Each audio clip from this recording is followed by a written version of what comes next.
मेरे को लगा वो है टेस्ट सीरीज, जो कि एक थॉरो एग्जॉस्टिव टेस्ट सीरीज रहता है गेट मेंटर में, जो कि मतलब बहुत एक्चुअली हेल्प करता है कि आपको रियलिटी में जानने के लिए कि भाई आप कहाँ पे स्टैंड करते हो एज ऑफ टुडे, अगर आप गेट की एग्ज़ाम दो तो वो बहुत इम्पॉर्टेंट है, उसको आप अच्छे से करिए।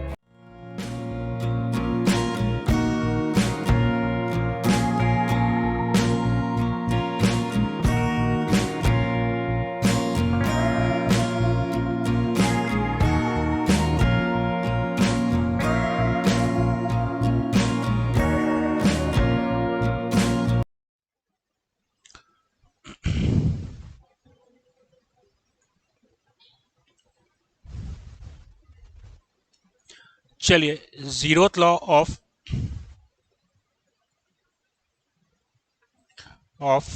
थर्मोडायनामिक्स।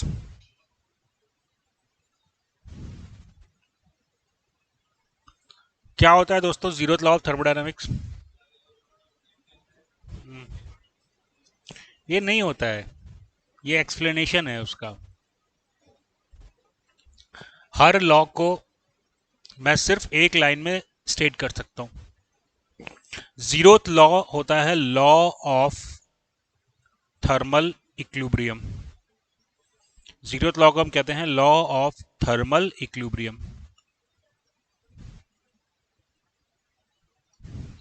जैसे फर्स्ट लॉ को हम कहते हैं law of energy conservation, second law को हम कहते हैं law of degradation of energy. तो जीरोथ लॉ को हम कहते हैं लॉ ऑफ थर्मल इक्विलिब्रियम। अब ये लॉ ऑफ थर्मल इक्विलिब्रियम क्या होता है, और दूसरी बात यह है कि इसको जीरोथ लॉ क्यों बोलते हैं? First law, second law, third law क्यों नहीं बोलते, इसको जीरोथ लॉ क्यों बोलते हैं? हाँ, क्या क्या क्या? एनर्जी का कोई लॉस नहीं होता इसलिए जीरोथ लॉ है? अच्छा, नहीं दोस्तों, this law was discovered after the first law and second law. और ये इतना बेसिक लॉ है कि पहले मैंने फर्स्ट लॉ का नाम दे दिया, कंजर्वेशन ऑफ एनर्जी को हमने फर्स्ट लॉ बोल दिया, डिग्रेडेशन ऑफ एनर्जी को हमने सेकेंड लॉ बोल दिया। तो फर्स्ट लॉ और सेकेंड लॉ के बाद द जीरोथ लॉ वो डिस्कवर्ड, और ये इतना बेसिक लॉ था कि इसको हम थर्ड लॉ नहीं बोल सकते थे। Hence it is called as zeroth law of thermodynamics. और ये जीरोथ लॉ ऑफ थर्मोडायनामिक्स बोलने का कारण ये था कि जब हम first law of thermodynamics use कर रहे थे तो वहां पे भी हम ये जीरोथ लॉ का तो इस्तेमाल कर ही रहे थे। चलिए, अब ये जीरोथ लॉ ऑफ थर्मोडायनामिक्स कहता क्या है? बहुत सिंपल है। अगर ए और बी दो बॉडी थर्मल इक्विलिब्रियम में है और बी और सी थर्मल इक्विलिब्रियम में है,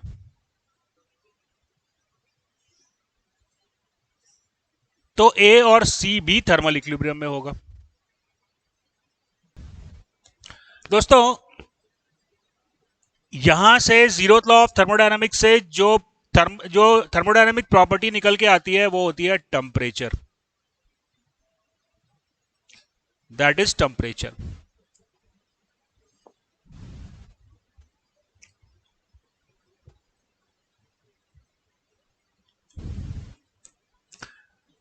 अच्छा, थर्मल इक्विलिब्रियम का मतलब क्या हुआ? नो हीट ट्रांसफर, यानी कि रिजल्टेंट हीट ट्रांसफर जो होगा वो जीरो होगा। अब ए और बी के बीच में कोई हीट ट्रांसफर नहीं हो रहा, नहीं हो रहा है क्योंकि उनकी एक प्रॉपर्टी जो है वो कॉमन है। कौन सी है वो प्रॉपर्टी? टेम्परेचर। चूंकि ए और बी का टेम्परेचर बराबर है इसलिए ए और बी थर्मल इक्विलिब्रियम में है। बी और सी का टेम्परेचर बराबर है इसलिए बी और सी थर्मल इक्विलिब्रियम में है। तो इसका मतलब क्या हुआ? T A equal to T B, that is equal to T C. तो obviously T A equal to T C हो गया। तो जीरोथ लॉ ऑफ थर्मोडायनामिक्स से जो प्रॉपर्टी डिफाइन होती है, that property is known as temperature.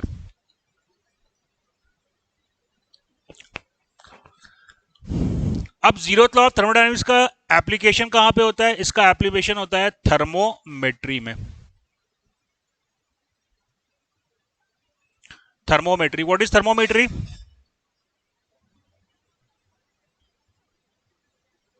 What is thermometry?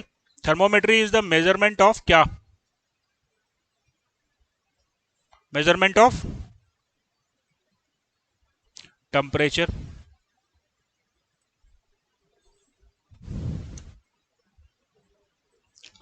Thermometry is known as the measurement of temperature.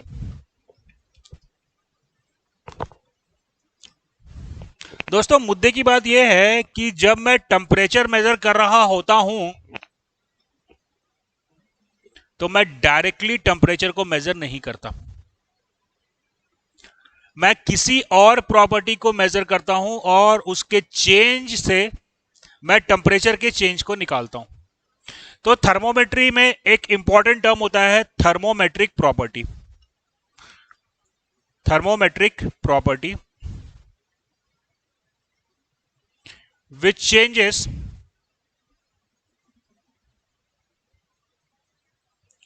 due to the change in temperature and its change is calibrated to obtain the change in temperature. The change in temperature.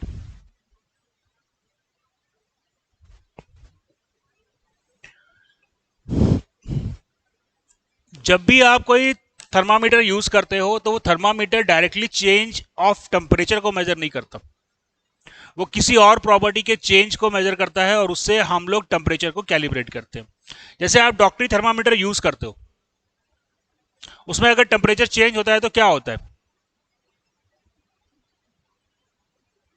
कैसे मालूम चलता है कि temperature change हुआ है, बढ़ गया है, घट गया है? मरकरी की लेंथ इंक्रीज होती है, तो बेसिकली आप क्या कर रहे हो, चेंज इन लेंथ को मेजर कर रहे हो और वहां से आप टेम्परेचर को कैलिब्रेट कर रहे हो। डायरेक्टली आप टेम्परेचर मेजर नहीं कर रहे, आप डायरेक्टली मेजर कर रहे हो change in the length of the mercury column, और वो चेंज इन लेंथ जो है वो आपको टेम्परेचर बताता है, राइट? तो अलग अलग थर्मोमीटर में हम अलग अलग थर्मोमेट्रिक प्रॉपर्टी का इस्तेमाल करते हैं।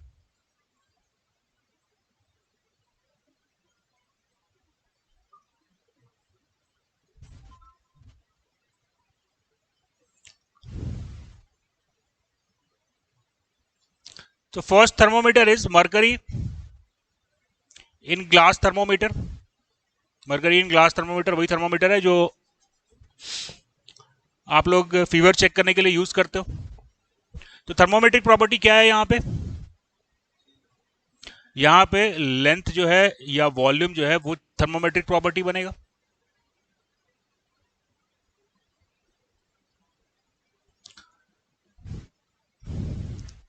Constant pressure gas thermometer. Constant pressure gas thermometer क्या बनेगा थर्मोमेट्रिक प्रॉपर्टी?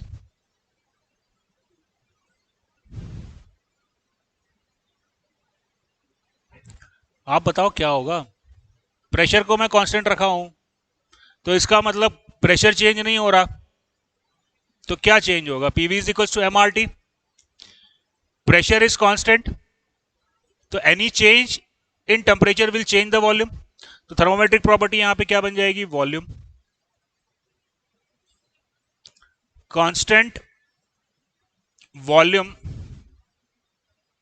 Gas thermometer. यहां पे मैं क्या लगाऊंगा? अगर कांस्टेंट वॉल्यूम गैस थर्मोमीटर है तो टेम्परेचर मेजर करने के लिए कौन सा इंस्ट्रूमेंट यूज करना पड़ेगा? प्रेशर गेज का इस्तेमाल करना पड़ेगा। Very good. तो यहां पे जो प्रॉपर्टी बन गई that is pressure. Thermocouple use किया, थर्मोकपल काय की लेंथ, काय की लेंथ, डिफ्लेक्शन, काय का डिफ्लेक्शन नहीं, वोल्टेज चेक करते हैं यहाँ पे, ईएमएफ, ईएमएफ या वोल्ट। यहाँ पे अगर आप थर्मोकपल यूज कर रहे हो तो उसके साथ में आपको वोल्ट मीटर यूज करना पड़ता है।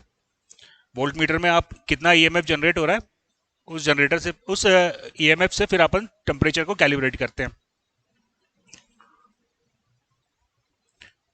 रेजिस्टेंस थर्मोमीटर क्या होगा थर्मोमेट्रिक प्रॉपर्टी यहाँ पे?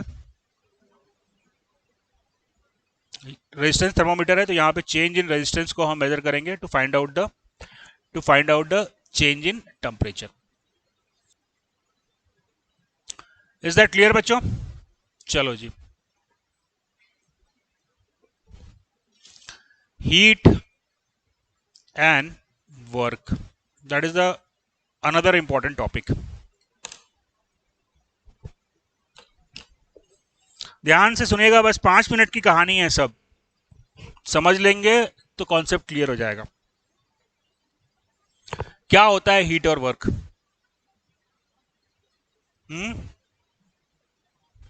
Form of energy.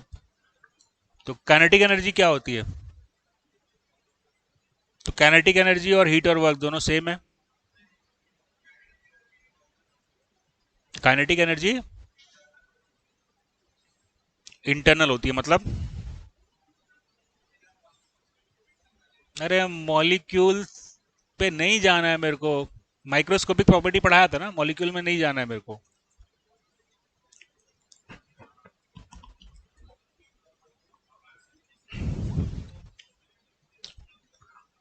चलो, हीट और वर्क को समझना है तो पहले आपको समझना पड़ेगा कि बेसिकली हम एनर्जी को 2 टाइप्स में डिवाइड कर सकते हैं। Types of energy.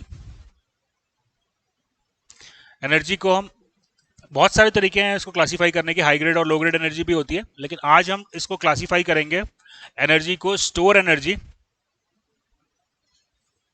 आज हम एनर्जी को क्लासिफाई करेंगे as a store energy and second energy in transition.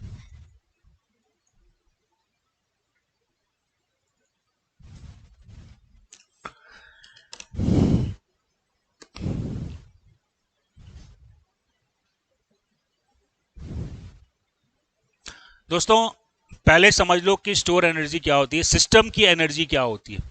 क्या सिस्टम की एनर्जी नाम का कोई शब्द होता है क्या?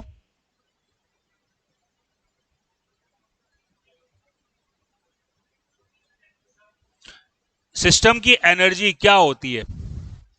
क्या सिस्टम की एनर्जी होती है? चलिए, स्टोर एनर्जी जो होती है वो सिस्टम की एनर्जी होती है। Store energy is the energy of system, is the energy of system. It depends on the state of system.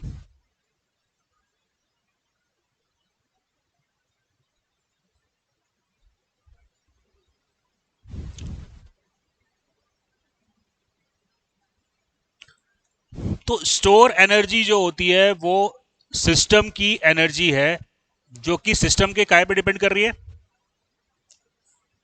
State पे डिपेंड कर रही है। इसका मतलब क्या हुआ? स्टेट का, सिस्टम का स्टेट चेंज होगा तो सिस्टम की स्टोर एनर्जी चेंज हो जाएगी। करेक्ट। अब स्टोर एनर्जी होती कौन सी है? तो स्टोर एनर्जी होती है kinetic energy, potential energy, internal energy, flow work PV, enthalpy.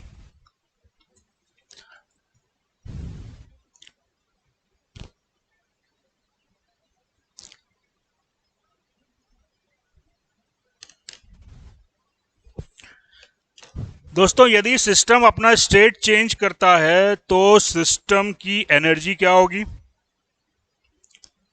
System की एनर्जी क्या होगी? चेंज हो जाएगी, या तो बढ़ जाएगी या घट जाएगी। क्लियर? ये बॉटल को मैंने उठाया, इस बॉटल की एनर्जी पर क्या असर पड़ा? इस बॉटल को मैंने उठाया तो इसकी पोटेंशियल एनर्जी बढ़ गई, यानी कि सिस्टम की एनर्जी बढ़ गई। Is that clear? सिस्टम की एनर्जी क्या होती है? सम ऑफ इट्स स्टोर एनर्जी, यानी कि kinetic energy, potential energy, internal energy, ये सिस्टम की एनर्जी हो गई। बेटा ये जब मैंने बॉटल को उठाया तो ये बॉटल की एनर्जी बढ़ गई, और हम बचपन से जानते हैं कि energy can not be created, can not be destroyed, यानी कि सम ऑफ एनर्जी तो कांस्टेंट रहता है, राइट? तो इसकी एनर्जी कैसे बढ़ गई? इसकी एनर्जी बढ़ गई क्योंकि इसको बाहर से एनर्जी सप्लाई की गई। Are you getting the point? तो दोस्तों, एक होता है सिस्टम की एनर्जी और दूसरा होता है सिस्टम और सराउंडिंग के बीच में एनर्जी का transfer. Are you getting my point? तो यहां पे क्या हुआ, अगर मैं इसको उठाया तो सिस्टम की एनर्जी क्या हुआ, बढ़ गया। क्यों बढ़ गया? क्योंकि उतना अमाउंट ऑफ मैकेनिकल वर्क मैंने इस बॉटल के ऊपर किया। मैं मतलब इस बॉटल के लिए कौन हो गया? सराउंडिंग हो गया, राइट? तो सिस्टम और सराउंडिंग आपस में अपनी एनर्जी का इंटरचेंज करते हैं। तो दो तरीके की एनर्जी हो गई। एक कौन सी? जो उसके स्टेट पे डिपेंड करेगी, और दूसरी कौन सी हुई? Energy in transition. जब कब पिक्चर में आएगा? जब सिस्टम अपना स्टेट चेंज करेगा, तब एनर्जी इन ट्रांजिशन का रोल आएगा, राइट? तो फर्स्ट हो गया स्टोर एनर्जी और दूसरा हो गया energy in transition.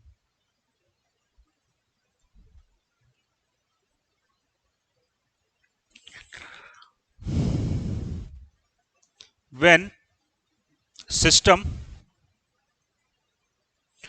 changes its state, it exchange energy from the surrounding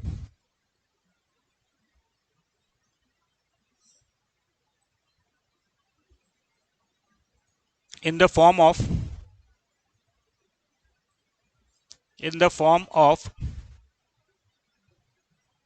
energy in transition. In the form of energy in transition. अब ये एनर्जी इन ट्रांजिशन क्या होती है?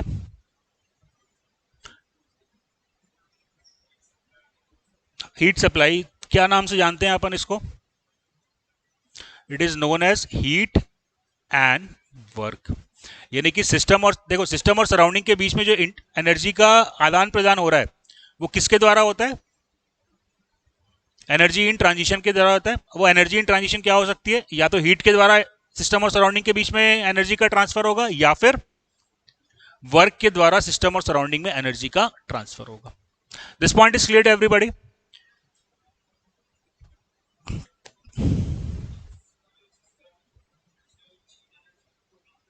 ऐसा कोई शब्द नहीं होता मेरे भाई। There is nothing called heat energy. What is the work content of this body? ये गलत क्वेश्चन है। इसमें कोई वर्क कंटेंट नहीं होता। वर्क हमेशा ट्रांसफर होता है। वैसे जब अवेलेबिलिटी वाले चैप्टर में जाएंगे तो वहां पे वर्क कंटेंट का मतलब होता है, उसको अपन उस समय पे डिस्कस करेंगे। अभी के हिसाब से वर्क कंटेंट का कोई सिग्निफिकेंस नहीं है। वर्क कंटेंट एक्चुअली एक प्रॉपर्टी होती है जिसको हम एक्सर्जी कहते हैं, जिसको हम बाद में अपन डिस्कस करेंगे। अभी अगर हम प्रैक्टिकली सिर्फ वर्क की बात करें तो वर्क ट्रांसफर हो सकता है, कंटेंट नहीं हो सकता। कंटेंट जो है वो स्टोर एनर्जी होगी। अगर मैं पूछूं कि भैया इसकी काइनेटिक एनर्जी क्या है, कैन यू टेल मी? इसकी काइनेटिक एनर्जी 0 है। आप बेझिझक मेरे को बता सकते हो क्योंकि आपको इसका स्टेट मालूम है। अभी ये रेस्ट पे है तो इसकी काइनेटिक एनर्जी 0 है। अगर मैं ऐसे पूछूं कि इसमें हीट कितना है, तो नॉनसेंस क्वेश्चन है, 0 नहीं है। नॉनसेंस क्वेश्चन है। हीट कंटेंट नहीं होता। हीट क्या होता है? ट्रांसफर होता है। जब ये स्टेट 1 से स्टेट 2 पे जाएगा तो मैं ये सवाल पूछ सकता हूं कि कितना हीट ट्रांसफर हुआ या कितना वर्क ट्रांसफर हुआ। यानी कि हीट और वर्क पिक्चर में कब आएगा? जब स्टेट चेंज होगा। यानी कि जब तक इक्विलिब्रियम पोजीशन में बॉडी है तब तक वहां पे कोई हीट ट्रांसफर और वर्क ट्रांसफर नहीं होगा। Am I clear? बात समझ में आ रही है? हीट ट्रांसफर और वर्क ट्रांसफर का एग्जिस्टेंस कब होता है? जब सिस्टम अपने स्टेट को चेंज करता है। जब सिस्टम अपने स्टेट को चेंज करता है तो क्या होता है? सिस्टम की जो स्टोर एनर्जी है वो उसके स्टेट पे डिपेंड कर रही है। तो सिस्टम अगर अपना स्टेट चेंज करेगा तो उसकी स्टोर एनर्जी या तो बढ़ेगी या घटेगी। बढ़ी तो क्यों बढ़ी? क्योंकि उतनी एनर्जी हीट या वर्क के फॉर्म में सिस्टम को मैंने सप्लाई करी। और घटी तो क्यों घटी? क्योंकि उतनी एनर्जी सिस्टम ने सराउंडिंग को हीट या वर्क के फॉर्म में ट्रांसफर किया। यानी कि सिस्टम और सराउंडिंग के बीच में एनर्जी का आदान प्रदान हो सकता है क्या? हाँ, अगर स्टेट चेंज होगा तो। और एनर्जी चेंज हो गई मतलब स्टेट चेंज हो गया, एनर्जी चेंज हुई मतलब स्टेट चेंज हो गया। तो सिस्टम और सराउंडिंग के बीच में एनर्जी का एक्सचेंज हो सकता है, और ये एक्सचेंज सिर्फ हीट और वर्क के फॉर्म में ही हो सकता है, और कोई तरीका नहीं है। अब काइनेटिक एनर्जी और हीट में क्या अंतर हो गया? हाँ, काइनेटिक एनर्जी सिस्टम की स्टोर एनर्जी है जो उसके स्टेट पे डिपेंड कर रही है। तो मैं ये कह सकता हूं कि kinetic energy is a point function. Can I say that the kinetic energy is a point function? Point मतलब जो स्टेट पे डिपेंड कर रहा है वो पॉइंट फंक्शन हुआ, जो पाथ पे डिपेंड करेगा वो पाथ फंक्शन होगा। तो क्या मैं कह सकता हूं कि all the store energies are nothing but the point function, यानी कि ये सब जो है, और पॉइंट फंक्शन क्या होता है? प्रॉपर्टी होता है। तो all the store energy can be consider as the property of the system, और इसको हम क्या कहेंगे? Point function. Point function. आ रही है बात समझ में? मैं पूछ सकता हूं कि इस स्टेट में इस बॉडी का हीट कितना है? हीट अगर मेरे को पूछना है तो मेरे को क्या करना पड़ेगा? सिस्टम के स्टेट को चेंज करना पड़ेगा। करेक्ट है? तो ये एनर्जी इन ट्रांजिशन जो है, these are the path function. ये डिपेंड करेगा पाथ पे। It is path function. अभी क्या होता है मैं एक्सप्लेन करूंगा। Path function. पॉइंट फंक्शन तो समझ में आ गया। क्या होता है पॉइंट फंक्शन? जो स्टेट पे डिपेंड कर रहा है, जैसे प्रॉपर्टी स्टेट पे डिपेंड करती है, वैसी प्रकार से स्टोर एनर्जी भी स्टेट पे डिपेंड करती है। तो store energies are the point function and heat and work are the path function. यहां तक बात समझ में आई? अगर वर्क ट्रांसफर हो रहा है किसी सिस्टम में तो क्या होगा? उस सिस्टम का स्टेट नेसेसरली चेंज होगा। चलो, अब मैंने एक सवाल आपसे पूछा था शुरुआत के पहले क्लास में। क्या सवाल पूछा था? हाँ, नहीं, पहली क्लास में पूछा था, आज की क्लास में नहीं। थर्मोडायनेमिक्स की फर्स्ट क्लास रही होगी शायद। हाँ, प्रेशर इंटेंसिव प्रॉपर्टी है या एक्सटेंसिव प्रॉपर्टी? ये तो अपने को मालूम है कि प्रेशर इज इंटेंसिव प्रॉपर्टी। मैंने आपसे क्या सवाल पूछा था, चलिए वो देखते हैं। मैंने आपसे सवाल पूछा था कि ये एक सिलेंडर है, इस सिलेंडर में m kg गैस है, m kg इसमें गैस है और इसका प्रेशर P है। गैस फिल है इसके अंदर, m kg मास था, प्रेशर P था, वॉल्यूम इसका कांस्टेंट है। अगर मैं इसके मास को 2m कर दूं तो प्रेशर हो जाएगा 2p। कैसे हो जाएगा? कल की क्लास में हमने देखा था। pv is equals to mRT। Temperature को मैं चेंज नहीं होने दे रहा, टेम्परेचर जो है वो एम्बिएंट टेम्परेचर पे मैं कांस्टेंट रख रहा हूं, बस मैं मास को डबल कर रहा हूं। तो ये फॉर्मूले से मास अगर डबल हुआ तो प्रेशर भी डबल हो जाएगा। तो मैंने आपसे पूछा था कि प्रेशर एक्सटेंसिव प्रॉपर्टी होनी चाहिए, इसको अपन इंटेंसिव प्रॉपर्टी क्यों कहते हैं? क्या आप जवाब दे सकते हैं इस सवाल का?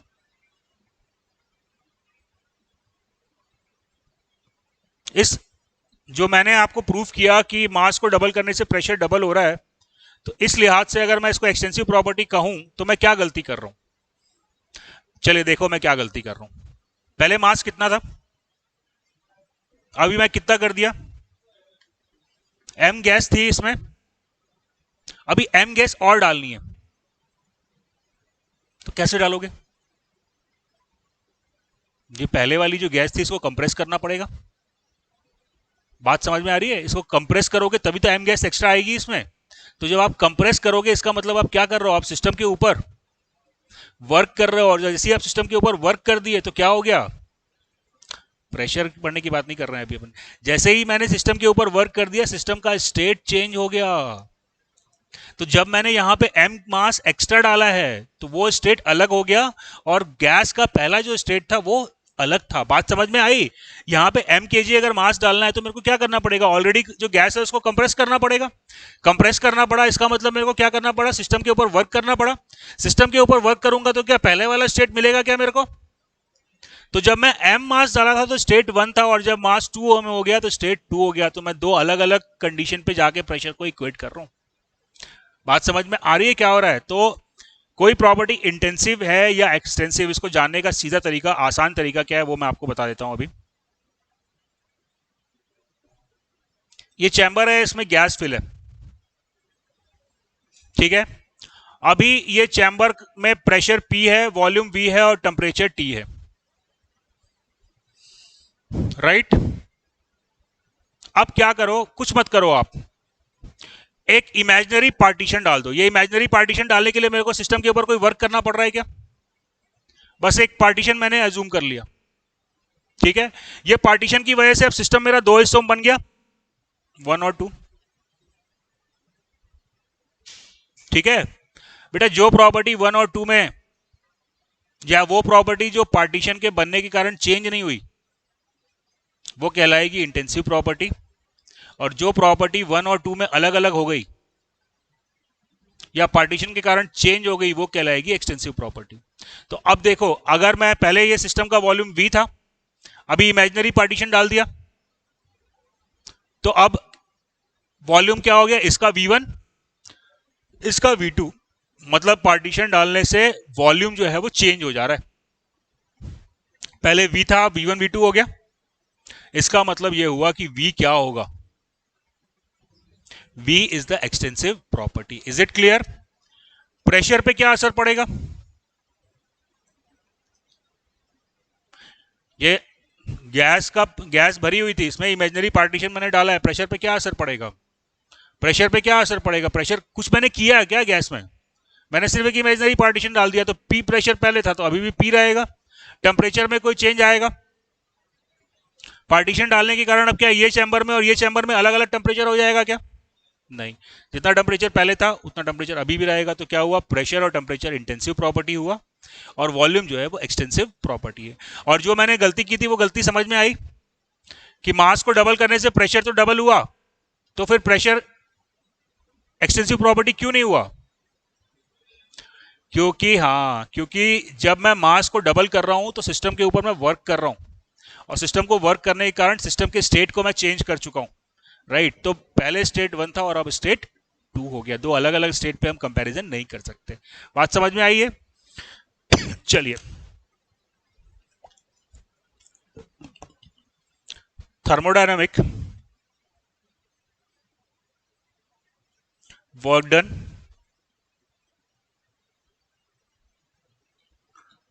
एक फॉर्मूला आपने देखा पढ़ा होगा शायद, work done is equal to PdV।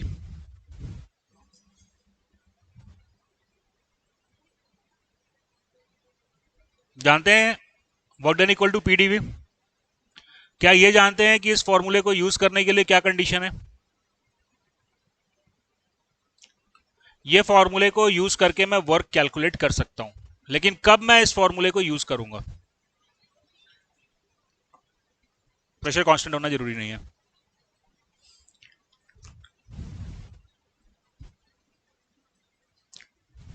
Quasi static और रिवर्सिबल प्रोसेस होनी चाहिए, रिवर्सिबल प्रोसेस होनी चाहिए, तभी ये फॉर्मूला लगेगा। और दूसरा, क्लोज सिस्टम होना चाहिए। इस फॉर्मूले को मैं पिस्टन सिलेंडर अरेंजमेंट में लगा सकता हूं। अगर रिवर्सिबल प्रोसेस है और पिस्टन सिलेंडर अरेंजमेंट है तो ये फॉर्मूला मैं यूज कर सकता हूं। इस फॉर्मूले को मैं टरबाइन में लगा सकता हूं वर्क कैलकुलेट करने के लिए?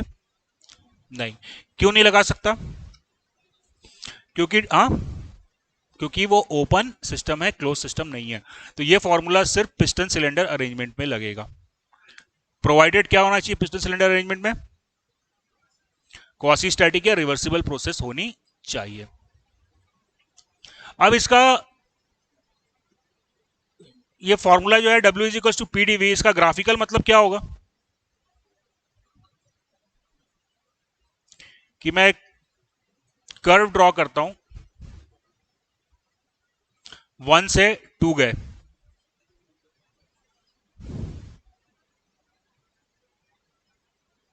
राइट।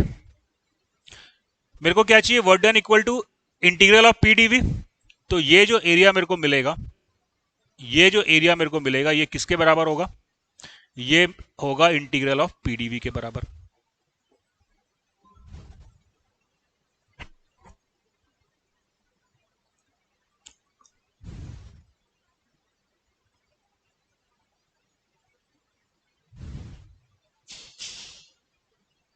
करेक्ट। बच्चा एक चीज बताओ, मैं पाथ ए को फॉलो किया और 1 से 2 गया, और मैं पाथ बी को फॉलो किया और 1 से 2 गया, कौन से कंडीशन में वॉल्यूम चेंज ज्यादा हुआ है, पाथ ए पे कि पाथ बी पे?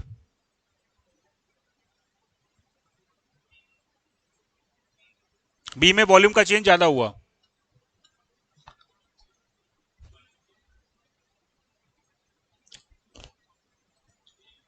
अरे यार सिंपल सी बात है, ए में गया तो वॉल्यूम चेंज क्या हुआ, V2 माइनस V1। बी में गया तो क्या हुआ, V2 माइनस V1। तो वॉल्यूम क्या है, प्रॉपर्टी है। प्रॉपर्टी है मतलब क्या है, स्टेट फंक्शन है, पॉइंट फंक्शन है, राइट। तो प्रॉपर्टी का चेंज किस पे डिपेंड करेगा? प्रॉपर्टी का चेंज निकालने के लिए मेरे को कौन सा पाथ गया ये पता करना है क्या? नहीं, कोई भी पाथ हो, स्टेट अगर 1 और 2 है तो प्रॉपर्टी का चेंज सेम होगा, प्रेशर का चेंज P2 माइनस P1 होगा, एंथैल्पी का चेंज H2 माइनस H1 होगा, इंटरनल एनर्जी का चेंज U2 माइनस U1 होगा, इररेस्पेक्टिव की पाथ ए हो या बी हो। Is that clear? Can I say the work done in path A and B are same? कहां ज्यादा होगा वो अलग बात है, पर सेम नहीं है। यानी कि वर्क डन सिर्फ इनिशियल और फाइनल स्टेट पे डिपेंड कर रहा है? नहीं, इनिशियल और फाइनल स्टेट पे डिपेंड कर रहा है, लेकिन साथ साथ वो रास्ते पे भी डिपेंड कर रहा है, वो पाथ पे भी डिपेंड कर रहा है। लेकिन प्रॉपर्टी किस पे डिपेंड कर रही है? अगर मेरे को प्रॉपर्टी का चेंज निकालने के लिए बोल दे तो मैं सामने वाले से पूछूंगा कि रास्ता बता। नहीं, क्या बोलूंगा मैं उसको, फाइनल स्टेट और इनिशियल स्टेट बता दे, मैं प्रॉपर्टी का चेंज बता दूंगा। कोई मेरे को बोले कि ये इनिशियल स्टेट है ये फाइनल स्टेट है, वर्क डन बता, नहीं बता सकते। सिंपल सी बात है यार, देखो ये 2 पॉइंट है, आप एक सिंपल सा एग्जांपल ले लो। अब आप इस रास्ते से गए और इस रास्ते से गए, क्या दोनों रास्ते में वर्क बराबर होगा क्या? कौन सा रास्ता आप फॉलो कर रहे हो उस रास्ते पे आपका वर्क डिपेंड करेगा। आप यहां से घर जा रहे हो तो कितना पेट्रोल आप खर्च करोगे ये किस पे डिपेंड करेगा, कि सीधा अपने घर जा रहे हो कि गर्लफ्रेंड के घर से घूमते हुए जा रहे हो, राइट। तो कौन सा रास्ता आप लोगे, पेट्रोल का कंजम्पशन आपको उस पर मालूम चलेगा, राइट। तो वर्क और हीट ये पाथ फंक्शन है, यानी कि स्टेट पे डिपेंड करने के साथ साथ ये रास्ते पर भी डिपेंड कर रहा है। रास्ता बदल देंगे तो हीट ट्रांसफर और वर्क ट्रांसफर चेंज हो जाएगा, करेक्ट है। लेकिन जो प्रॉपर्टी होती है वो क्या होती है, उसके लिए मेरे को रास्ता जानने की जरूरत नहीं है, उसके लिए मेरे को सिर्फ स्टेट पता होना चाहिए, इनिशियल और फाइनल। चलो तो दोस्तों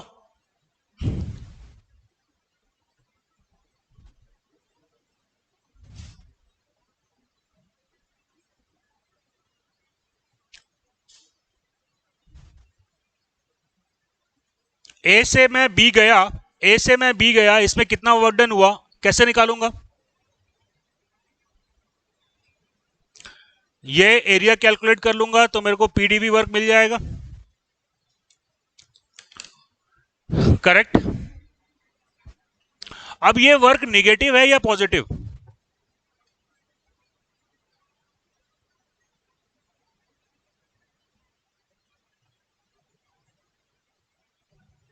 ये वर्क निगेटिव है या पॉजिटिव, इसके लिए क्या करते हैं अपन, देखो से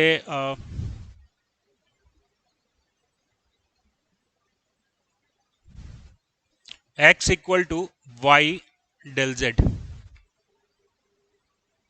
कोई फंक्शन है x equal to y del z. अब x पॉजिटिव होगा या नेगेटिव ये डिपेंड करेगा डेल जेड पे। अगर डेल जेड पॉजिटिव हुआ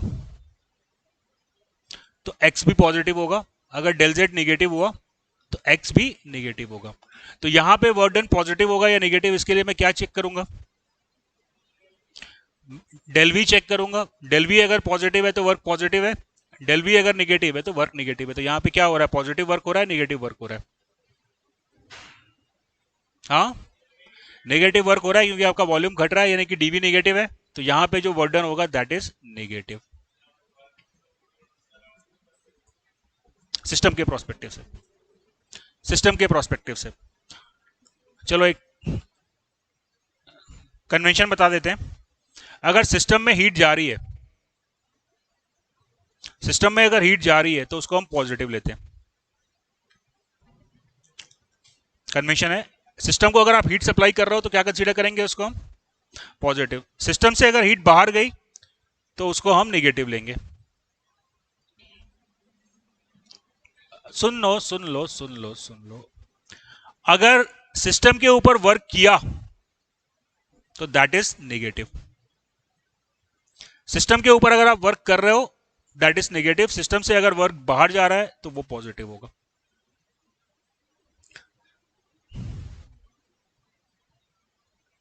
सिस्टम से वर्क अगर बाहर जा रहा है यानी कि सिस्टम वर्क कर रहा है तो वो क्या होगा पॉजिटिव, और यदि आप सिस्टम के ऊपर वर्क कर रहे हो तो दैट वुड बी नेगेटिव। तो यहां पे आप सिस्टम के ऊपर वर्क कर रहे हो, that causes the increase in the pressure. बात समझ में आई? क्योंकि यहां सिस्टम के ऊपर वर्क हो रहा है इसलिए ये नेगेटिव होगा। इसको ध्यान में रखिएगा, कन्वेंशन है लेकिन बिल्कुल ये लॉ की तरह यूज होता है। अगर सिस्टम को 10 केजी हीट दिया तो सिस्टम के लिए वो हीट क्या लूंगा मैं, सिस्टम को 10 केजी हीट दिया, सिस्टम को 10 केजी हीट दिया तो सिस्टम के लिए वो 10 किलो जूल पॉजिटिव होगा। क्लियर हुई ये बात? सिस्टम ने 10 किलो जूल का वर्क किया तो वो पॉजिटिव होगा। देखो बेसिक सा फंडा है, आप ये समझ लो कि हमारा जो ऑब्जेक्टिव है वो मैकेनिकल वर्क ऑब्टेन करना है। मैकेनिकल वर्क कहां से मिलेगा मेरे को? हीट इंजन से। तो हीट इंजन में इनपुट क्या दोगे आप? हीट। तो सिस्टम में अगर हीट गई तो उसको हम पॉजिटिव मानते हैं, और हीट इंजन मेरे को बदले में क्या देगा? वर्क। तो सिस्टम से अगर वर्क बाहर निकलता है तो उसको हम पॉजिटिव मानते हैं। हीट का अंदर जाना पॉजिटिव, वर्क का बाहर आना पॉजिटिव, राइट? चलिए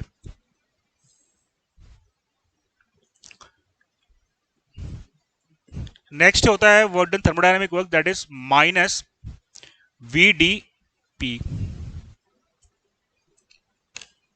माइनस VdP।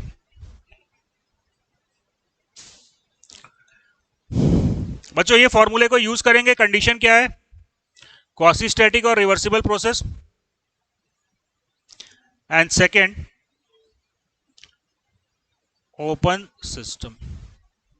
यानी कि टरबाइन में अगर वर्क निकालना है तो मैं माइनस VdP का फॉर्मूला यूज करूंगा, टरबाइन में अगर वर्क निकालना है तो माइनस VdP का फॉर्मूला यूज करूंगा, और पिस्टन सिलेंडर में अगर वर्क निकालना है तो PdV, राइट? चलिए अब इसको अपन ग्राफिकली देख लेते हैं क्या मतलब होगा इसका।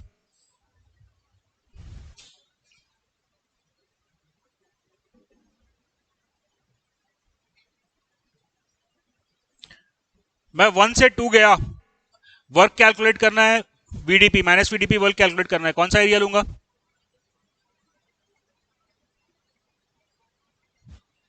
देखो डीवी लेना था तो ये एरिया लिया था, डीपी लेना है तो ये एरिया लूंगा, ये एरिया हो जाएगा VdP।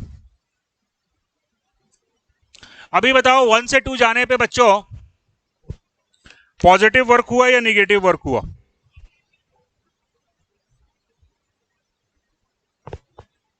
कैसे मालूम चला? प्रेशर बढ़ रहा है।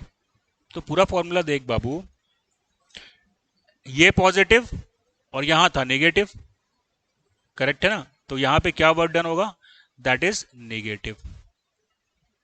प्रेशर बढ़ रहा है तो डीपी पॉजिटिव हो गया, लेकिन सामने नेगेटिव साइन था तो वर्क डन नेगेटिव हो गया, यानी कि सिस्टम के ऊपर वर्क हो रहा है। क्लियर हुआ? प्रेशर अगर घटेगा, प्रेशर अगर घटेगा तो डीपी नेगेटिव हो गया, negative multiplied by negative, then it will become the positive work.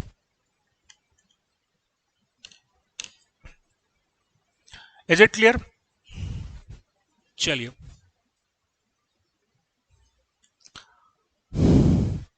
Heat transfer, heat transfer के लिए हम फॉर्मूला यूज करते हैं Q is equals to TdS। Condition है रिवर्सिबल प्रोसेस,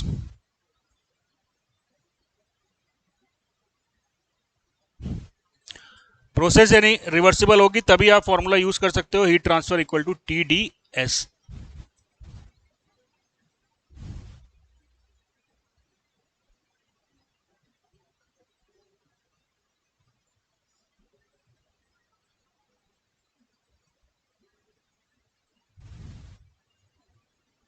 वन से two heat transfer is positive और negative?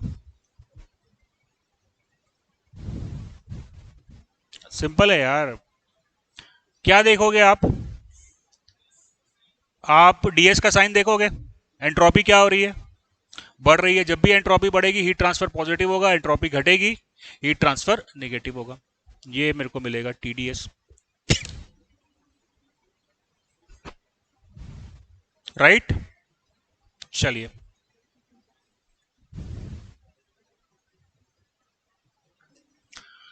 Determine work done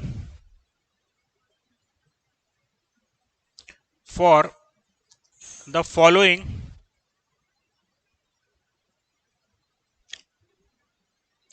quasi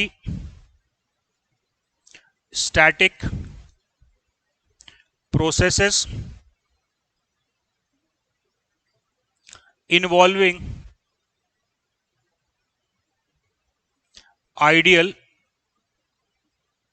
gas and performed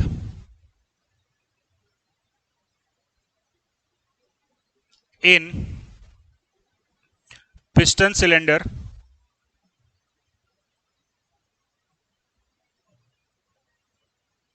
arrangement and perform in piston cylinder arrangement. First, isochoric process, isochoric. Second, isobaric. Third, isothermal. Fourth, adiabatic. And fifth, polytropic.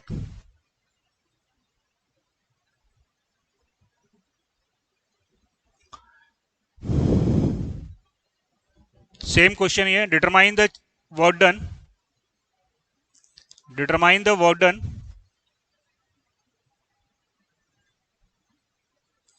for per kg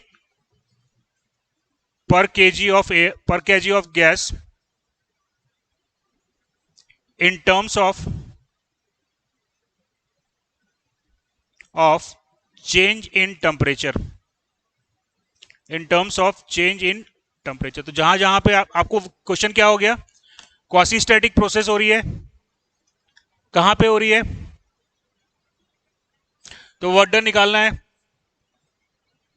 कौन सा formula use कर सकता हूं, क्या W is equal to PdV इस्तेमाल में ला सकता हूं, यस नो, क्यों ला सकता हूं, बस इसीलिए हमेशा क्लोज सिस्टम में लग जाएगा PdV, क्वासी स्टैटिक है और क्लोज सिस्टम है, यानी कि W is equal to PdV को अब लगाया जा सकता है। इसके अलावा और क्या यूज कर सकता हूं मैं फॉर्मूला, इसके अलावा यहां पे लिखा है क्या, आइडियल गैस। तो आइडियल गैस की जो प्रॉपर्टीज हमने पढ़ी है उन प्रॉपर्टीज को हम अप्लाई कर सकते हैं, और हमको कोशिश करनी है कि वर्क डन जो हम निकालें उसको हम चेंज इन टेम्परेचर के टर्म में निकालें जहां पे कि संभव हो सके। अब जैसे आइसोकोरिक में वर्क डन निकालना है तो वो चेंज इन टेम्परेचर के फॉर्म में आएगा क्या, आइसोकोरिक में वर्क डन क्या हो जाएगा, आइसोकोरिक में क्या हो जाएगा वर्क डन, आइसोकोरिक में वर्क डन क्या होगा, W is equals to PdV। Isochoric मतलब V equal to zero, sorry V equal to constant, so dV equal to zero. तो आइसोकोरिक में वर्क डन क्या होगा, जीरो। तो जहां पे पॉसिबल है वहां पे चेंज इन टेम्परेचर के फॉर्म में आप वर्क डन को कैलकुलेट करेंगे, राइट। सो लेट्स, हाँ एक ही क्वेश्चन है, यही सेम क्वेश्चन है। आपको ये 5 प्रोसेस के लिए वर्क डन निकालना है। आइडियल गैस है, क्लोज सिस्टम है, क्वासी स्टैटिक प्रोसेस है, जहां तक संभव हो आपको टेम्परेचर चेंज के फॉर्म में वर्क डन निकालना है, और पर केजी गैस के लिए निकालना है, क्योंकि मास तो दिया नहीं है तो मैं पर,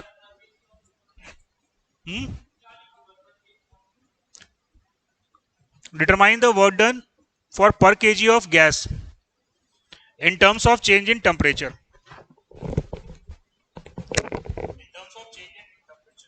Let's try to solve the problem. फटाफट solve कर लेते हैं.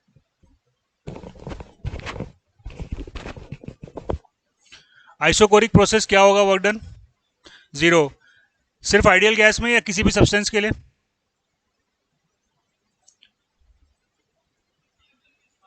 हाँ, सिर्फ आइडियल गैस के लिए. क्यों बेटा? आपने क्या फॉर्मूला यूज किया? W is equals to PdV. ये मैंने फॉर्मूला यूज करने के लिए आपको बोला था क्या कि सिर्फ आइडियल गैस के लिए है? क्या बोला था? रिवर्सिबल और क्लोज सिस्टम होना चाहिए. तो लिक्विड वाटर का मिक्सचर होगा तब भी अपन ये फॉर्मूला अप्लाई कर सकते हैं. लिक्विड वाटर का मिक्सचर है और आइसोकोरिक है तो V इक्वल टू 0 होगा, यानी कि W इक्वल टू 0 मिलेगा. सिर्फ आइडियल गैस के लिए नहीं, फॉर ऑल सब्सटेंस मिलेगा.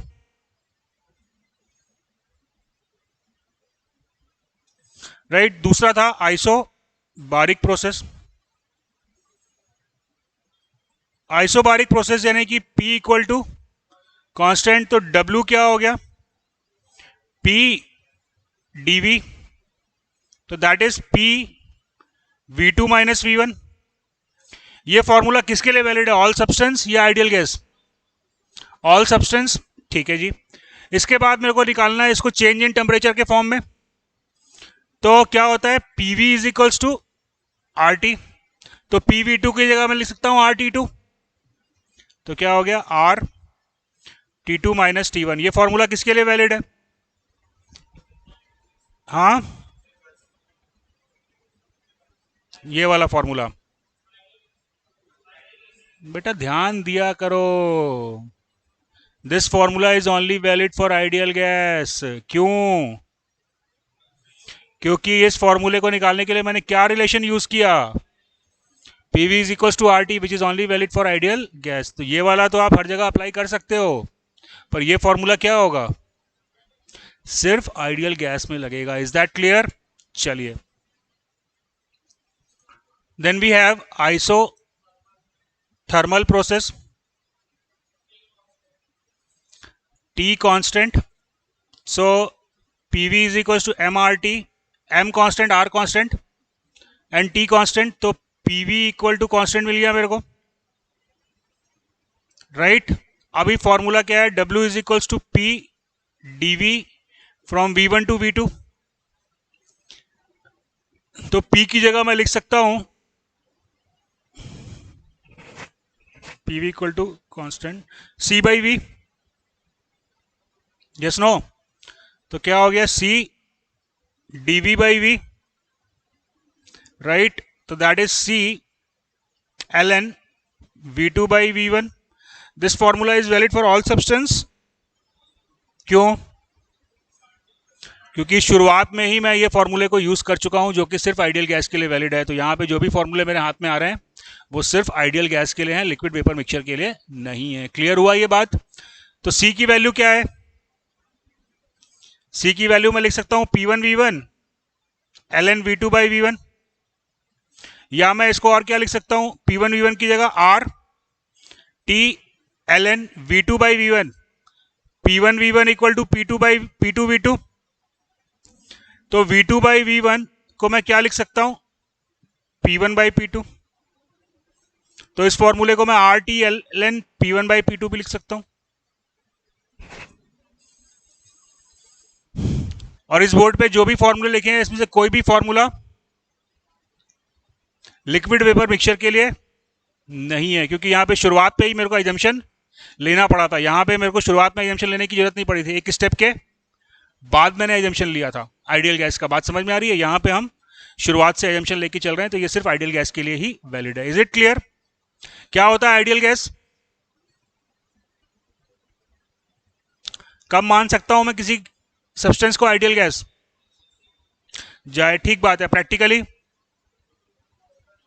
कब मान? प्रैक्टिकली पॉसिबल कैसे नहीं है? थ्योरेटिकली पॉसिबल नहीं है. प्रैक्टिकली कब अपन आइडियल गैस मानते हैं? क्या वाटर को मैं आइडियल गैस मान सकता हूं?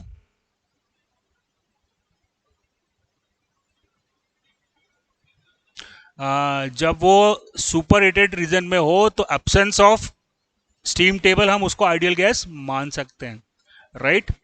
तो कोई भी सब्सटेंस जो सुपर हीटेड रीजन में है उसको आप absence of property table ideal gas मान सकते हो। चलिए,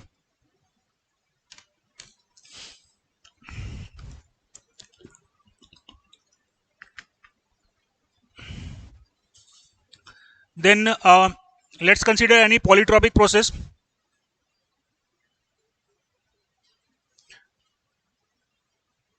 Polytropic process, PV to the power n equal to constant, and we know that the polytropic process is only defined for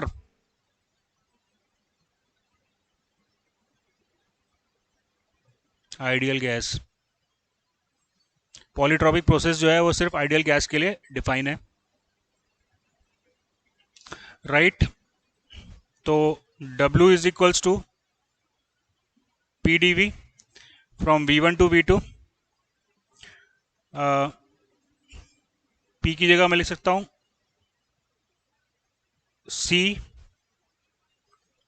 dV V to the power n। उसको integrate नहीं किया हूं, integrate करूंगा तो क्या हो जाएगा, C 1 minus n V to the power 1 minus n V2 V1, right? So that is C 1 minus n V2 to the power 1 minus n minus V1 to the power 1 minus n। Clear है बच्चों? And what is the value of C? C equal to PV to the power n, और it could be P1 V1 to the power n, या इसको मैं लिख सकता हूं P2 V2 to the power n। तो यहां पे C की जगह मैं लिख लेता हूं P2 V2 to the power n, और यहां पे C की जगह मैं लिख लेता हूं P1 V1 to the power n। भाई इसको सिंप्लीफाई करेगा तो क्या होगा, C V2 into 1 to the power, इसको अपन लिख सकते हैं ना C V2 1 minus n into C V1 1 minus n divided by 1 minus n। अब C का वैल्यू मैं यहां पुट कर लेता हूं P2 V2 to the power n, और यहां पुट कर लेता हूं P1 V1 to the power n। तो क्या मिल जाएगा मेरे को, P2 V2 minus P1 V1 divided by 1 minus n।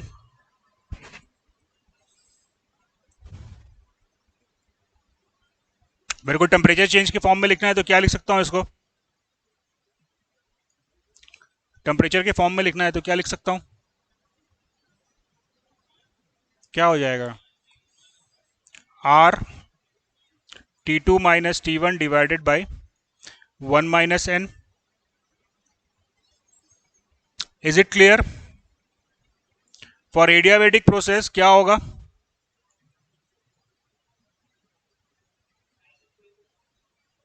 S equal to constant तो होगा। For adiabatic process N equal to gamma. तो एडियाबेटिक प्रोसेस के लिए मेरे को वर्क मिला R T2 minus T1 divided by 1 minus gamma. Do we know what is R divided by 1 minus gamma?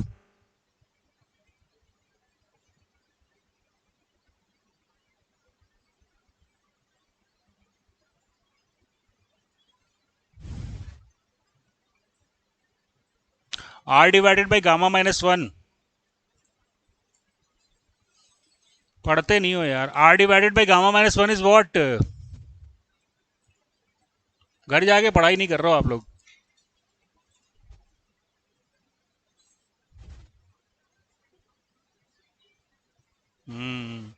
R divided by gamma minus 1 is equal to CV।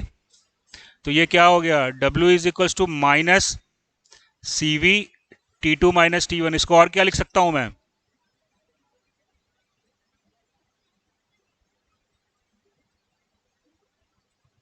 और क्या लिख सकता हूं मैं इसको, हाँ अरे नहीं रे भाई, इसको U2 माइनस U1 लिख सकता हूँ कि नहीं? CV del T is equal to del U, तो that is U1 minus U2 हो जाएगा, U1 माइनस U2।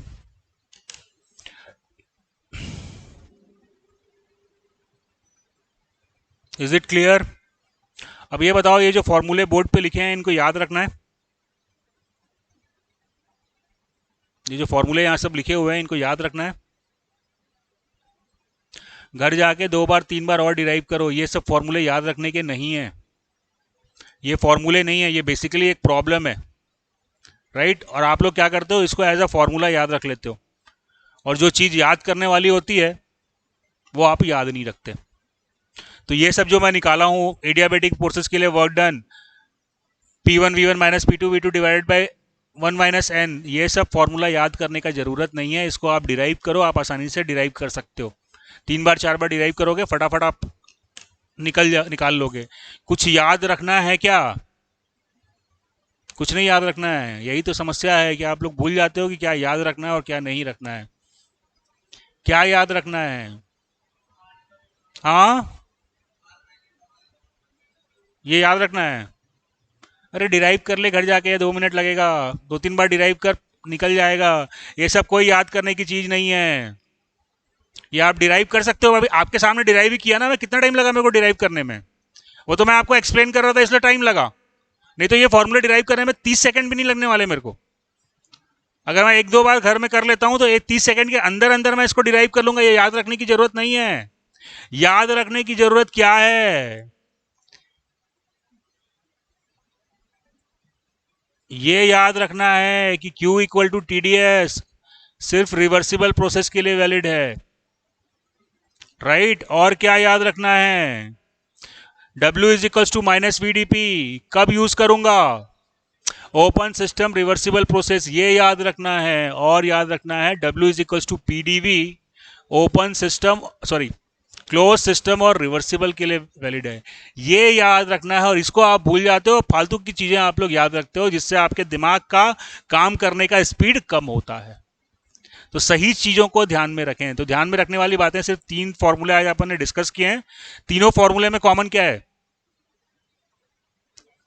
तीनों फॉर्मूले में कॉमन है W is equal to PDV reversible में लगेगा, W is equal to minus VDP reversible में लगेगा, DQ is equal to TDS reversible में लगेगा, right? DQ equal to TDS के लिए कोई भी सिस्टम हो सकता है, ओपन या क्लोज। PDV के लिए पिस्टन सिलेंडर अरेंजमेंट, और VDP के लिए open system. Is that clear? That is the thing that you have to keep in mind, right? बाकी आप जैसे आपने अभी क्या किया है, वर्क डन निकाला है कौन सी प्रोसेस के लिए, अरे कौन से रिवर्सिबल था और पिस्टन सिलेंडर अरेंजमेंट था। सेम क्वेश्चन को फिर से सॉल्व करेंगे। चेंज क्या कर दोगे? इसको हटा के टरबाइन कर लो, इसको हटा के टरबाइन कर लो, तो क्या हो जाएगा फॉर्मूला? W की जगह PDV की जगह माइनस VDP हो जाएगा। तो इस क्वेश्चन को घर जाके सॉल्व करेंगे फॉर क्या बोलते हैं, turbine. This point is clear to everybody? बात समझ में आ रही है? कोई दिक्कत, कोई समस्या, कोई परेशानी? चलिए ठीक है, फिर कल डिस्कस करते हैं।